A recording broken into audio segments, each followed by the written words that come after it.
नमस्ते फ्रेंड्स, मैं हूँ सीमा तोशनीवाल और आज मैं बनाने वाली हूँ काजू की कतली, जिसे घर पर बनाना बहुत आसान है। और घर की बनाई हुई कतली में किसी प्रकार की मिलावट नहीं होती है। शुद्ध होने के साथ साथ काफी किफायती भी होती है। तो चलिए शुरू करते हैं। मेरी और भी कई यूजफुल रेसिपीज के लिए आप मेरे चैनल को सब्सक्राइब करें और साथ ही नोटिफिकेशन के लिए बेल आइकन पर भी क्लिक कर दें। कतली के लिए जो हम काजू लेते हैं वो बिल्कुल सूखे होने चाहिए, उसमें मॉइस्चर नहीं होना चाहिए। और अगर हमें हल्का सा मॉइस्चर लगता है तो हम उसे थोड़ा सा रोस्ट कर लेंगे। काजू को रोस्ट इतना ही करना है कि उसका मॉइस्चर निकल जाए, वो भूनकर कलर चेंज हो जाए या स्वाद चेंज हो जाए, उतना नहीं भूनना है। मुझे भी काजू में हल्का सा मॉइस्चर लगा था तो मैंने 3 से 4 मिनट के लिए माइक्रोवेव में भून लिया था। और अब काजू बिल्कुल ड्राई हो चुके हैं, ये आप देख सकते हैं। काजू में अगर थोड़ी सी भी नमी होगी तो वो पाउडर की जगह पेस्ट बन जाएगा। ये हमने काजू को ग्राइंड किया है। अभी भी इसमें छोटे छोटे टुकड़े नजर आ रहे हैं। अभी हम काजू को थोड़ा और ग्राइंड करेंगे। अब ये हमने काजू को दोबारा पीस लिया है। अब काजू अच्छे बारीक हो चुके हैं, फिर भी हम इसे एक बार छलनी से छान लेंगे। जब हम काजू को पीसते हैं तो मिक्सर को हमें कंटिन्यू नहीं चलाना है, थोड़ा रुक रुक के चलाना है। इसे हम छलनी से छान लेंगे ताकि हमें जो काजू का पाउडर मिलेगा वो एकदम फाइन मिलेगा। ये पाउडर को हमने छान लिया है। इसमें जो ये ज़्यादा बड़े दाने नज़र आ रहे हैं, हम इनको साइड में इकट्ठा कर लेंगे।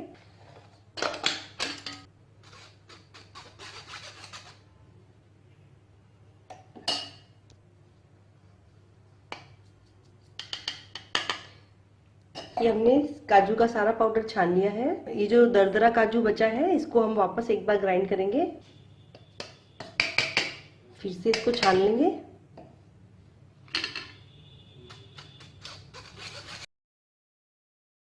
और बचा है इसे हम साइड में निकाल लेंगे और इसे किसी सब्जी की ग्रेवी में काम लेंगे। अब आप देख सकते हैं ये काजू का बिल्कुल फाइन पाउडर तैयार हो गया है। अब हम इसकी कतली बनाएंगे। तो ये 200 ग्राम काजू का पाउडर है और इसके साथ 100 ग्राम चीनी है। पानी लिया है मैंने 1/4 cup plus 1 table spoon. 1 table spoon गर्म पानी में मैंने केसर भिगो दी है। तो 1 टेबल स्पून घी लिया है। अब हम एक पैन में ये पानी डाल देंगे, इसमें चीनी डालेंगे। अब हम इसको तेज आंच पर रखेंगे और ऐसे हिलाते रहेंगे जब तक चीनी मेल्ट नहीं हो जाती। हम इसे हिलाते रहेंगे। चाशनी को हमें बहुत ज़्यादा नहीं उबालना है, केवल चीनी को मेल्ट करनी है। चाशनी में अच्छी उबाली आ गई है और चीनी भी अच्छी तरह से मेल्ट हो चुकी है। अब हम इसमें केसर डाल देंगे। अब हम चीनी को ज़्यादा नहीं पकाएंगे, नहीं तो इसमें पानी की मात्रा कम हो जाएगी। इस बात का ध्यान रखें कि चीनी पूरी तरह से मेल्ट हो जाए, उसके बाद ही आप काजू का पाउडर डालें। पाउडर डालने के बाद हम आंच बिल्कुल कम करेंगे, इसको अच्छी तरह से मिक्स करेंगे। कहीं भी सूखा पाउडर नहीं रहना चाहिए। आंच हमें बिल्कुल कम रखनी है और कढ़ाई नॉन स्टिक लें तो ज़्यादा बेहतर है। और अगर नॉन स्टिक कढ़ाई ना हो तो भारी तले की कढ़ाई लें, क्योंकि ये जो काजू का पेस्ट है बहुत चिपकता है। फ्रेंड्स, आप लास्ट तक इस रेसिपी को देखिए और जो मैं टिप्स और ट्रिक्स बता रही हूँ उनको बराबर फॉलो कीजिए। अब हम इसमें 1 टीस्पून जितना घी डालेंगे और इसे अच्छी तरह से मिक्स करके चलाएंगे। घी डालने की वजह से जो हम कतली बनाएंगे वो अच्छी तरह से मॉइस्ट रहेगी, लंबे टाइम तक ताज़ा नरम रहेगी। हम इस पेस्ट को बराबर चलाते रहेंगे, बिल्कुल भी बीच में 1 सेकंड के लिए भी नहीं छोड़ना है। और ये जो पेस्ट तैयार होता है इसमें 8 से 10 मिनट लगते हैं। हम इसको पकाने में इससे ज़्यादा समय नहीं लेंगे।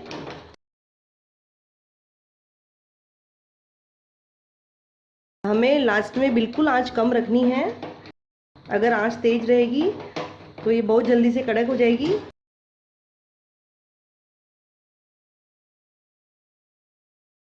अब आप देख सकते हैं इसमें चिपकना बंद हो गया है।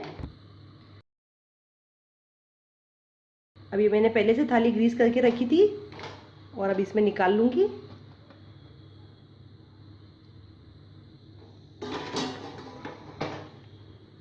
हम गैस बंद करते ही तुरंत सारा पेस्ट थाली में निकाल लेंगे, नहीं तो ये गरम कढ़ाई में और ज़्यादा पक जाएगा तो इसमें चीठापन आ जाएगा तो कतली सही नहीं बनेगी।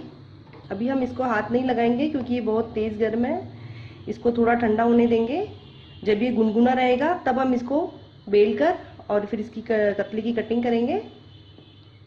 तब तक हम इसको ठंडा होने के लिए छोड़ देते हैं। हम स्पैचुला के ऊपर चाकू लगा के इसे उतार लेंगे, क्योंकि सूखने के बाद हम इसको इसमें ऐड नहीं कर सकते हैं, नहीं तो हमारा दूसरा पेस्ट भी ख़राब हो जाएगा। और जब तक ये पेस्ट ठंडा होता है हम इसको बेलने की तैयारी करते हैं। अगर आपके पास बटर पेपर है तो आप बटर पेपर ले सकते हैं, और बटर पेपर नहीं है तो इस तरह से कोई भी साफ़ सुथरी पॉलीथीन ले सकते हैं। ये मैंने कैरी बैग की कटिंग करके उसमें से निकाला है। ऐसी 2 शीट निकाल ली है। इसको अच्छी तरह से घी लगाकर ग्रीस कर लेंगे,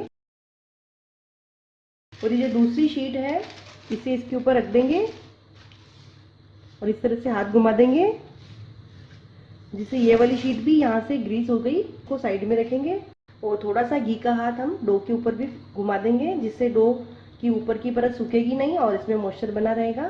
फ्रेंड्स, अब ये पेस्ट ठंडा हो गया है, बिल्कुल हल्का सा गुनगुना है। अब हम हाथ को हल्का सा ग्रीस करेंगे। हल्का गुनगुना है, हम बिल्कुल ठंडा नहीं होने देंगे, नहीं तो ये कठोर हो जाएगा। इसको हम अच्छी तरह से मैश करके और एक बिल्कुल स्मूथ डो बना लेंगे।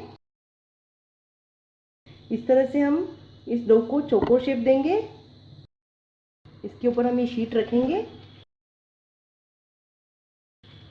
और फिर इसको बेलन से रोल करेंगे। आपको कतली जितनी मोटी पसंद है आप उतना ही मोटा रखें, थोड़ा थिक ही रखेंगे। ये लगभग 1 सेंटीमीटर जितना मोटा है। चारों तरफ से एक जैसा थिकनेस रहनी चाहिए। तो उसको हम एक बार फिर से बेल कर सही कर लेंगे।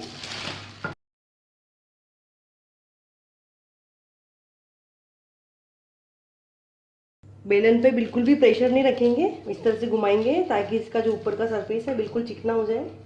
हम पिज़्ज़ा कटर को भी थोड़ा सा ग्रीस कर देंगे ताकि काटते वक्त इस पर कतली चिपकेगी नहीं। अब हम स्केल लेकर हर बार एक जैसा गैप रखते हुए कटिंग करेंगे। ये जो साइड्स है इसको हम साइड में रखेंगे, इसे हम फिर से यूज़ करेंगे। जितनी बड़ी हमें कतली बनानी है उस साइज का गैप रखते हुए हम कटिंग करेंगे। स्केल के सहारे काटेंगे तो बिल्कुल सीधी कटेगी।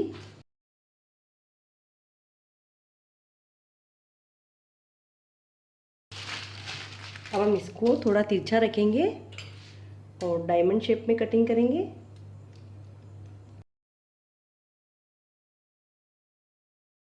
हर बार एक जैसा गैप रखते हुए कटिंग करेंगे।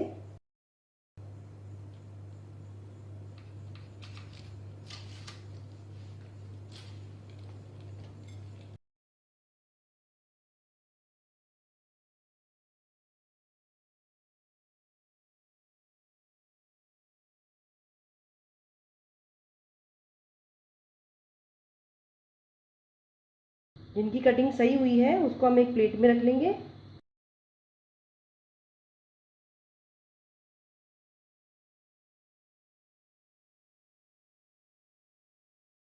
साइड की किनारे निकली थी, ठंडा होने से पहले इसको हम फिर से अच्छा डो बना लेंगे और इसको फिर से हम बेल लेंगे।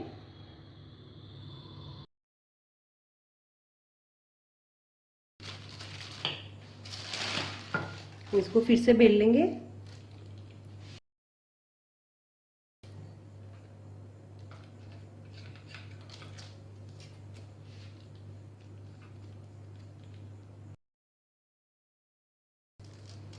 ये हमने फिर से इसकी कटिंग कर ली है।